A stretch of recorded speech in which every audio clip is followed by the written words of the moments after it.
반갑습니다. 오늘도 좋은 아침입니다. 찬송가 549장 찬송 드리겠습니다.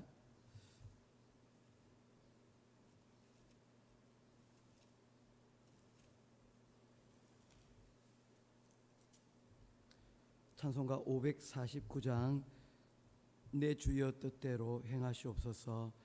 내 주여 뜻대로 행하시옵소서.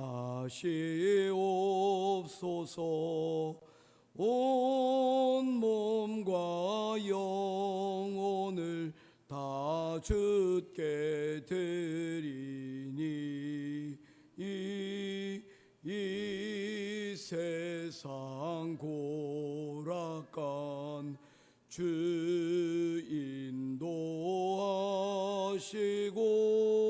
날 주관하셔서 뜻대로 하소서. 내 주여 뜻대로 행하시옵소서. 큰 근심 중에도 낙심케 마소서. 주님도 때로는 울기도 하셨네. 날 주관하셔서 뜻대로 하소서. 내 주여 뜻대로 행하시옵소서. 내 모든 일들을 다 주께 맡기고 저 천성 향하여 고요히 가리니 살든지 죽든지 뜻대로 하소서. 아멘. 찾으실 하나님의 말씀은 에스라 제8장 21절부터 36절까지 말씀 보도록 하겠습니다. 구약 성경 에스라 8장 21절부터 말씀 보도록 하겠습니다.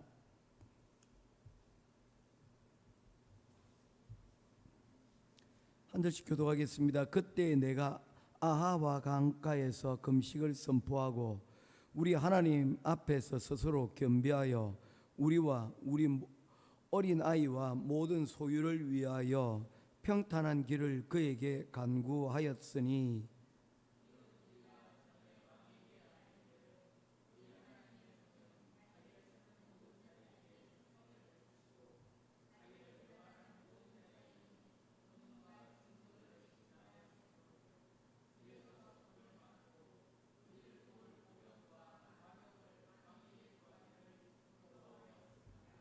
그러므로 우리가 이를 위하여 금식하며 우리 하나님께 간구하였더니 그의 응낙하심을 입었느니라.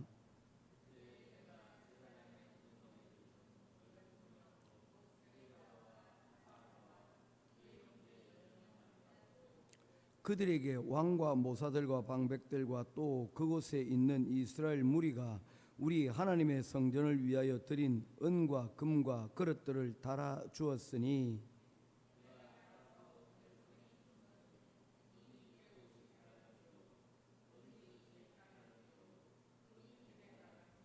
또 금잔이 20개라 그 무게로는 1000다리기요 또 아름답게 빛나 금같이 보배로운 녹그릇이 2개라.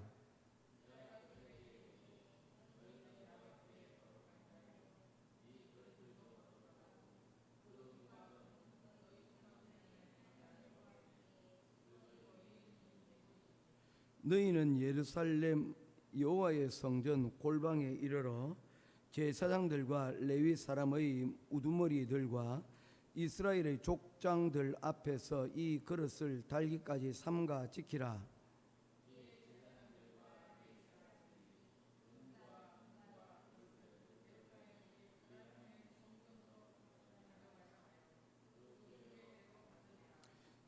첫째 달 12일에 우리가 아하와 강을 떠나 예루살렘으로 갈새 우리 하나님의 손이 우리를 도우사 대적과 길에 매복한 자의 손에서 건지신지라.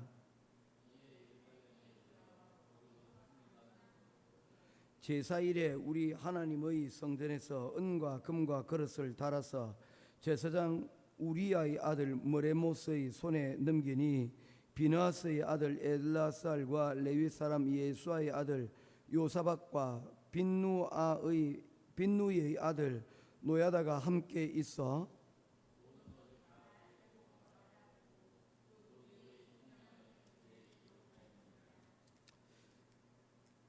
사로잡혔던 자의 자손 곧 이방에서 돌아온 자들이 이스라엘의 하나님께 번제를 드렸는데 이스라엘 전체를 위한 수송아지가 12마리요 또 순양이 96마리요 어린 양이 77마리요 또 속죄제의 순염소가 12마리니 모두 여호와께 드린 번제물이라.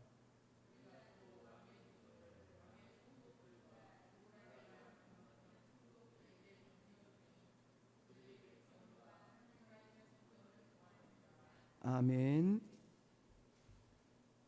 혹시 뭐 이런 생각을 해 보시는지 일들이 있는지 모르겠습니다. 어떤 사람을 보면 하는 일마다 술술 잘 풀리는 그런 사람들이 있습니다.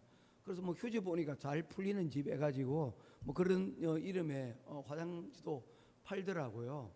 잘 풀려야죠. 그런데 그에 반해서 우리의 삶을 돌아보면서 나는 왜 이렇게 힘들까? 나는 왜 일이 좀 술술 잘 풀리지 않을까라고 생각되는 경우가 있습니다. 예전에 아이들 수능을 칠 때 포크를 선물해주고 휴지를 선물해주고 엿을 선물해주고 다 나름대로 의미가 있더라고요. 찰떡같이 덜 붙으라고 포크처럼 찍는 대로 잘 찍으라고 뭐 그렇게 문제도 술술 잘 풀리라고 그런 것들을 준 적이 있었던 것 같습니다. 그런데 그런 모든 것들은 가만히 들여다보면 휴지가 준다고 해서 거기 풀리는 것도 아니고 포크를 준다고 해서 잘 찍는 것도 아니지만 그런 상징의 의미를 담아서 그렇게 했던 것 같습니다. 우리는 이렇게 잘 풀리고 잘 찍히고 하는 사람들을 보게 되어지면 그 모든 것들에 대해서 참 부러운 마음들을 들 때가 있습니다. 오늘 에스라서 8장 21절부터 나오는 이 과정들을 보게 되어지면 그런 생각이 듭니다. 이들의 숫자는 이전들보다 10배나 적은 숫자였고요.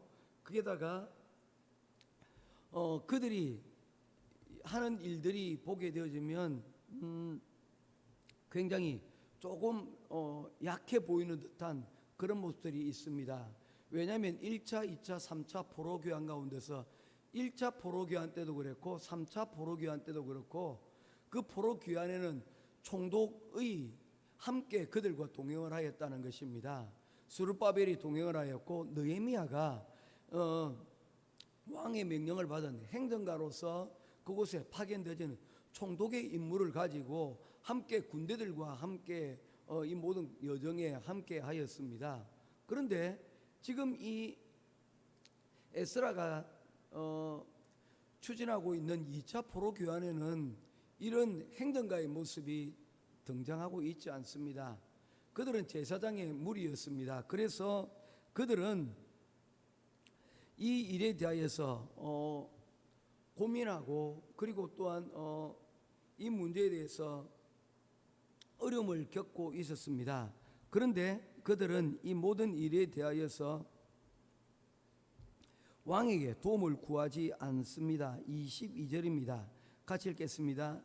이는 우리가 전에 왕에게 이르기를 우리 하나님의 손은 자기를 찾는 모든 자에게 선을 베푸시고 자기를 배반하는 모든 자에게는 권능과 진노를 내리신다 하였으므로 길에서 적군을 막고 우리를 도울 보병과 마병을 왕에게 구하기를 부끄러워하였음이라. 왕에게 말하기를 우리의 가는 길에 하나님의 선한 손이 우리와 함께 하실 것입니다. 에스라의 이야기를 보게 되어지면 늘 등장하는 단어가 하나님의 선한 손이 우리와 함께하고 하나님의 선한 손이 우리를 돕는다라는 내용이 계속해서 반복적으로 등장을 하고 있습니다. 그처럼 그들이 마음가짐이 1차와 3차와는 좀 달랐다는 것입니다.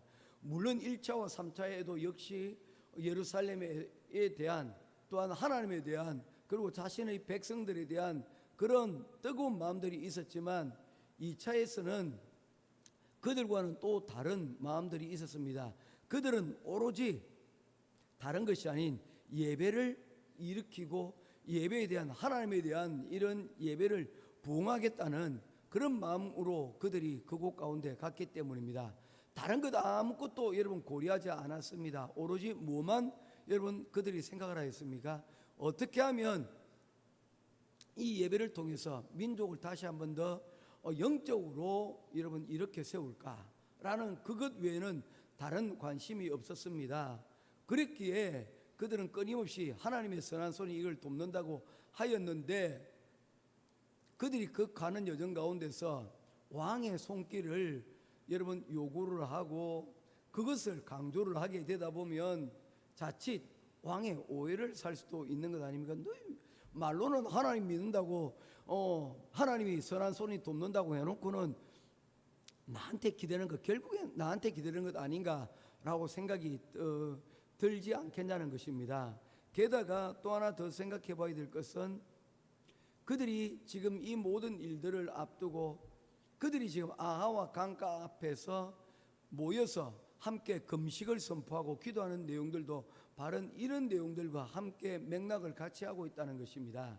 왜냐하면 그들이 왕에게 군대를 요구하지 않았기 때문에 그 모든 과정 가운데서 진짜 큰일이 난 겁니다. 진짜 하나님의 선한 손길이 그들을 인도하고 그들과 함께하지 않으면 정말 큰일이 날 수 있는 그런 상황에 그들이 봉착했기 때문입니다. 자, 이제 이들에게 이 힘든 여정의 이 과정들을 그러면 어떻게 잘 지나가서 이 예루살렘에까지 가는 여정 가운데 하나님께서 함께 하셨을까? 첫 번째로 우리가 그래서 생각해 볼 것은 하나님은 왜 에스라에게 형통한 길을 허락하셨을까? 그들은 왕의 호위도 없이 안전하게 예루살렘으로 여러분 귀환하게 되어집니다. 그런데 그들이 가져왔던 그 짐들을 보게 되어지면요 26절입니다. 내가 달아서 그들의 손에 준 것은 은이 650달란트요 은그릇이 100달란트요 금이 100달란트며 달란트는요 금으로 따질 때는 약 36kg 정도가 됩니다. 100달란트면 약 3.6톤 정도가 되는 거죠. 어마어마한 무게입니다. 그 정도 되어지면 이 재산의 가치를 가만히 따져보니까 한 조 정도가 되더라고요.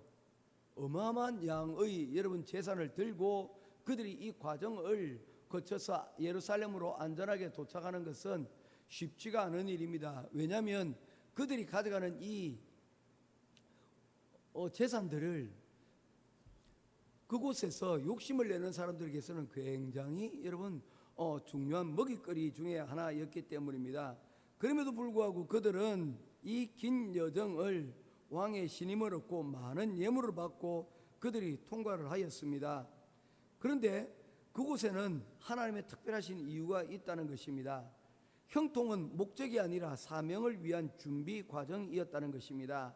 우리의 삶도 마찬가지입니다. 일이 잘 풀릴 때, 길이 열릴 때, 사람의 도움을 받을 때 우리는 그때 한번 물어봐야 됩니다. 왜 하나님께서 우리에게 이렇게 형통함을 허락하여 주셨을까? 형통 그 자체를 우리가 누리는 것들도 중요하지만 그 누림에는 그 목적이 분명히 그곳 가운데 사명의 모습으로 있다는 것입니다.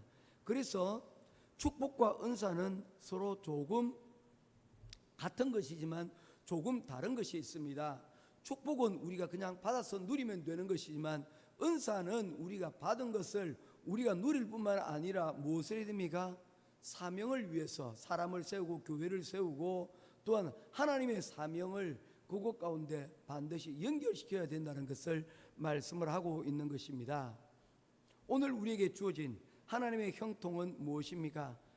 모든 일들이 잘 되어갈 때에 오늘 이 하루의 형통을 하나님 앞에 감사함으로 또한 그것을 하나님의 선하신 목적으로 연결하는 저와 여러분 될 수 있기를 주님의 이름으로 축원드립니다.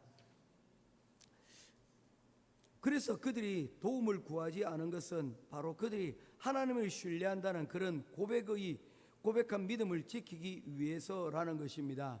기도가 우선이 되었다면 그 기도의 과정 가운데서 그 모든 것들 또한 하나님의 선한 손길이 이루어 갈 수 있도록 해야 한다는 것입니다. 하나님은 자기를 찾는 자를 도우신다. 말과 행동이 어긋나면 안 된다는 것입니다. 에스라는 안전보다 믿음을 선택하였고 그는 확실함보다 하나님을 선택하였습니다. 그 선택 위에 하나님의 손이 실제로 역사하였습니다. 오늘 하루도 우리가 살아가는 것 가운데 우리가 먼저 기도하는 것을 그리고 말씀을 듣는 이 자리를 먼저 선택을 하였습니다. 에스라와 같이 아와 강가 앞에서 기도한 일을 먼저 선택을 하고 오늘 이 시간 나와왔다는 것입니다. 오늘 이와 같이 하나님의 일을 먼저 선택하고 주님 앞에 나아가는 여러분의 삶 가운데서 부끄러움은 조금도 없고 하나님의 선한 손길로 인하여서 감사의 또한 귀한 간증의 시간이 될 수 있기를 주님의 이름으로 축원드립니다. 이제 마지막으로 하나 더 볼 것은 예물의 무게를 그들이 정확하게 기록을 하고 있는 것을 보게 되어집니다. 이 일은 굉장히 중요합니다. 광야 같은 길을 110일 동안 이동하면서 단 하나도 잃어버리지 않으려고 하였다는 것입니다. 이 모든 것은 무엇 하기 위한 것입니까? 하나님의 성전을 재건하고 그리고 예배를 다시 새롭게 하기 위한 일종의 도구였다는 것입니다. 숫자로 기록으로 증거를 남기는 것입니다. 이것은 우연이 아니라 하나님의 손이 함께한 결과다라는 것을 분명하게 드러내기 위함이었다는 것입니다. 하나님이 하셨다는 것을 나타내기 위함이라는 것입니다. 언젠가 목사님들과 요즘 한번 이야기를 한 적이 있습니다. 한국 교회가 요즘 어렵게 되어진 이유가 무엇일까라고 생각을 했을 때 저는 크게 두 가지로 함께 이야기를 나누었던 적이 있습니다. 하나는 영적인 것을 잘 관리하지 못한 이유 때문이다. 그런데 그것과 더불어서 또 하나 중요한 것은 우리에게 주신 물질을 잘 관리하지 못한 때문이다. 우리가 여러분 교회가 힘 있고 능력 있을 때 한국 교회가 집중한 것은 무엇이었습니까? 교회를 털을 넓히고 교회의 건물을 여러분 위로 지어져 올라가는 것이었습니다. 우리 지금 안게레스도 보게 되어지면 프레십을 지나가다 보면 큰 교회가 하나 세워져 가는 것을 볼 수가 있습니다. 이글리시안 이 그리스도 교회가 세워져 가는 것이죠. 지나갈 때마다 그것을 봅니다. 보면 그곳에 꼭대기에 매달려 가지고 이렇게 막 일하시는 분들 보면 참 고소공포증이 있는 저는 참 대단하다라고 이렇게 생각을 하면서 지나가는데 그 모양이 흡사 가만히 보면 장로님 뭐같이 생겼습니까? 이글레시아니 그리스도 교회는 다 같은 모양이거든요. 흡사 모양을 보게 되면 로켓처럼 생기지 않았습니까? 로켓 모선이 있고요. 양옆에 여러분 조그마한 로켓이 같이 달려져서 올라가는 실제로 그렇게 설계가 되어졌습니다. 왜냐하면 그들이 이 땅에서 그와 같은 하나님의 성전을 건설하면 그것이 결국에 우리가 앞으로 천국에서 살아갈 곳이 바로 그와 같은 집들이 우리에게 주어진다고 생각을 하기 때문입니다. 그래서 그들은 최선을 다해서 온 힘을 다해서 할 수만 있다면 교회를 멋있게 짓는 것에 여러분 그들의 신앙의 목표를 둔다는 것입니다. 왜냐하면 그것이 곧 무엇이기 때문입니까? 천국의 그들이 상급이라고 여기기 때문입니다. 그래서 그것을 통하여서 그들이 받을 복을 미리 상상해 보는 것입니다. 가만히 들여다보게 되면 지금 유럽의 많은 큰 교회들이 있습니다. 스페인의 바르셀로나에 가면 페밀리아라고 하는 성당이 약 100년이 넘도록 가우디가 건설하여서 짓고 있는 그 성당이 장관이라고 합니다. 그러나 그 가운데서 성전은, 교회는 잘 지어졌지만 그곳에서 예배드리는 사람은 실제로는 없고 그냥 그곳에서 구경꾼들만 넘쳐난다는 사실은 우리들에게 무엇을 이야기를 하고 있습니까? 우리에게 주어진 눈에 보이는 것이 여러분 중요한 것은 아닌데, 언제부터인가 우리가 이것을 착각하고 우리가 때로는 이것을 여러분 오해하면서 이것이 마치 우리의 믿음이고 신앙으로 착각하는 경우들이 있다는 것입니다. 그렇게 예루살렘 성전을 46년 동안 건축하였던, 헤롯의 성전을 건축하였던 이들이 한 일은 무엇이었습니까? 예수님을 십자가에 못 박아 죽이는 것이었습니다.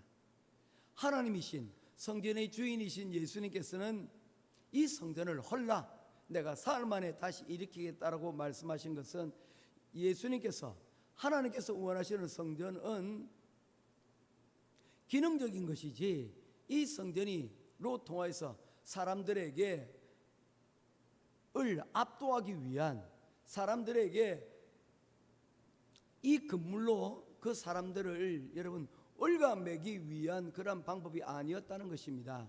그래서 솔로몬조차도 성전을 지을 때 하나님께서 뭐라고 말씀하십니까? 이 성전을 내가 원한 것이 아니다.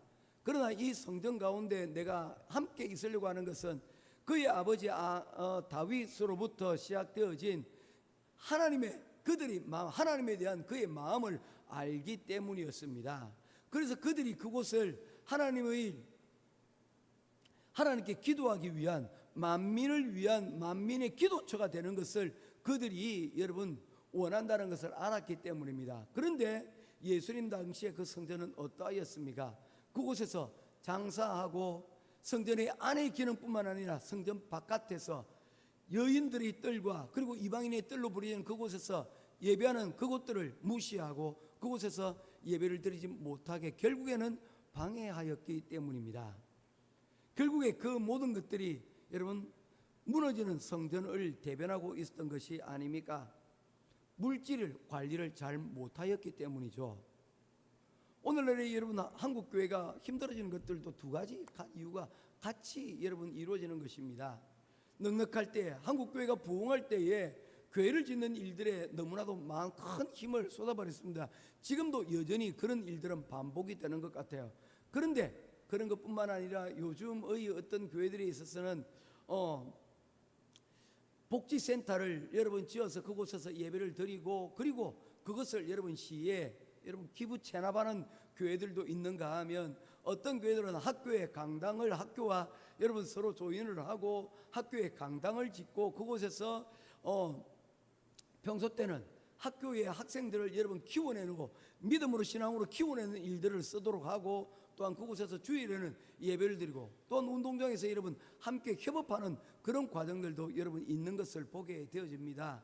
이와 같이 하나님의 교회가 영적으로 뿐만 아니라 육적으로도 여러분 잘 조화된 이 균형들을 맞춰가는 것이 정말 중요하다는 것입니다. 그래야만, 이렇게 되어야만 결국에 어떻게 되어집니까? 목회자가 은퇴를 할 때도 여러분 그에 맞는 적당한 여러분 대우를 서로 간에 여러분 함께 노력하고 고민할 수가 있다는 것입니다. 우리가 큰 교회를 한다고 해서 목회자에게 큰 돈을 선물한다는 것은 그것은 옳지 않은 일이기 때문입니다. 왜냐하면 서로 간에 목회자에 대한 존중도 있어야 되지만, 또한 그것이 여러분 과시하기 위한 그런 목적으로 여러분 이루어져서는 아니 되기 때문입니다. 내가 힘이 있다고 그 힘을 여러분 내가 다 사용해서는 안 되기 때문입니다. 때로는 힘이 있더라도 그 힘을 절제할 수 있어야 되고, 때로는 힘이 없더라도 그 힘에 대하여서 하나님께 오늘 이 시간 이 에스라가 구하는 것처럼 기도하고 구하고 그 가운데서 우리에게 주신 이 물질들을 관리할 수 있는 그런 능력들도 필요하기 때문입니다. 그래서 교회는 헌금이 들어오는 것들도 중요하지만 더 중요한 것은 무엇입니까? 어떻게 사용되어질 것인가에 대하여서 우리가 충분히 고민하고, 또한 이 모든 일들이 교회가 교회로서의 역할들을 감당하기 위하여서 우리가 그런 일들 가운데서 우리가 마음을 모으는 것들도 굉장히 중요하다는 것입니다. 사랑하는 성도 여러분, 숫자로 기록되어져 있는 이 모든 것들을 가만히 들여다봐야 됩니다. 우리가 여러분 연말에 결산하는 것들도 마찬가지입니다. 이 모든 일들이 하나님의 은혜 가운데서 이 모든 일들이 이루어져 감에 대하여서 우리가 숫자로 다시 한 번 더 평가하고 판단하고, 또한 하나님의 일들을 세워나가는 그런 일들의 쓰임을 받아야 되겠다는 것입니다. 이제 말씀을 맺겠습니다. 여러분, 에스라의 포로 귀환은 운이 좋은 것이 아닙니다. 그들이 형통함 가운데서는 넘기기 쉬운 순간 속에서도 하나님의 손을 발견하고 하나님의 손을 의지하고 그들이 이 모든 광야의 여정을 함께하였다는 것입니다. 모쪼록 오늘 우리 삶 가운데서도 하나님께 주시는 그러한 은혜의 양들을 우리가 잘 들여다보고 그 가운데서 하나님의 은혜 가운데 또한 나아갈 수 있는 저와 여러분 될 수 있기를 주님의 이름으로 축원드립니다. 기도하겠습니다. 에스라의 삶은, 그의 포로 귀환은 하나님의 손이 그를 도우셨다는 것입니다. 이를 위하여서 그들은 말로만 하지 않고 먼저 떠나기에 앞서 겸비하여 하나님 앞에 금식하며 기도하였습니다. 그들이 말한 그 믿음을 지키기 위한 그러한 시작부터 하나님의 은혜에 하나님 나아간 것을 보게 되어집니다. 오늘 우리도 그러한 은혜를 붙들고 오늘 기도의 자리 가운데로 놓았습니다. 오늘 우리의 첫 걸음이 하나님과 함께하여 싸우니 우리의 마지막 걸음까지, 오늘 하루의 마지막까지 하나님께서 우리를 지키시고 우리의 삶을 형통케 하여 주시옵소서. 또한 우리의 믿음의 고백과 삶을 일치시키며 나아갈 수 있도록 인도하여 주시옵시고, 하나님의 선한 도우심을 숨기지 않고 또한 드러내는 귀한 하루가 되게 하여 주시옵소서. 하나님께서 우리에게 주신 두 가지 소중한 것, 우리의 육신의 일들과 영적인 일들이 하나님 균형 있게, 하나님 우리 이 땅에서의 삶과 하나님께서 우리에게 주신 그러한 사명의 소명의 그러한 삶들을 조화시켜 나갈 수 있는 우리 모두가 되게 하여 주시옵소서. 오늘 우리와 함께 하실 하나님의 은혜를 바라보며 주 앞에 나아가오니 우리를 형통케 하시고 영광 돌리게 하여 주시옵소서. 감사드리며 우리 주 예수 그리스도 이름으로 간절히 기도드리옵나이다. 아멘.